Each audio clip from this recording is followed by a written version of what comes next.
Joe Biden withdraws from presidential race. Endorses Kamala Harris. On July 21, 2024, US President Joe Biden announced that he is ending his re-election campaign amid growing calls within his Democratic Party for his stepping down.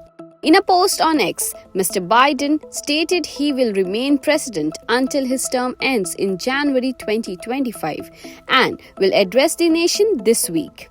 Within 30 minutes of his announcement, he endorsed Vice President Kamala Harris for the Democratic nomination, clarifying the way forward for the Democrats. Joe Biden wrote, and I quote, "It has been the greatest honor of my life to serve as your president. And while it has been my intention to seek re-election, I believe it is in the best interest of my party and the country for me to stand down and focus solely on fulfilling my duties as president for the remainder of my term." By dropping his re-election bid, Mr. Biden clears the way for Vice President Kamala Harris to run at the top of the ticket, making her the first black woman to do so in the country's history. This move gives Harris a chance to reset the 2024 race against Trump. For the past year, the presidential campaign seemed destined to be a monotonous slog, featuring two candidates, President Joe Biden and former President Donald Trump. The voters didn't want that. But that changed on a quiet Sunday afternoon, just 107 days before the election.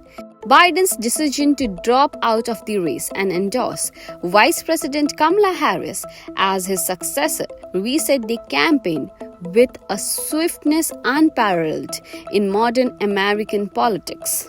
Once a contest between two elderly white men, the election will likely force Trump to contend with the much younger Harris.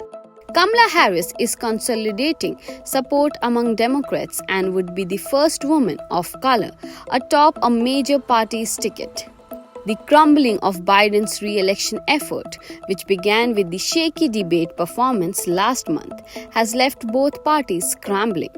Although no one has stepped forward to challenge Harris for the Democratic nomination, she still faces the unprecedented challenge of taking over a campaign only 4 weeks before the party gathers in Chicago for its convention. In response, Hindu-American former Congressman Tulsi called Kamala Harris the new figurehead for the deep state and incredibly dangerous as the commander-in-chief, urging countrymen to vote for Republican candidate Donald Trump.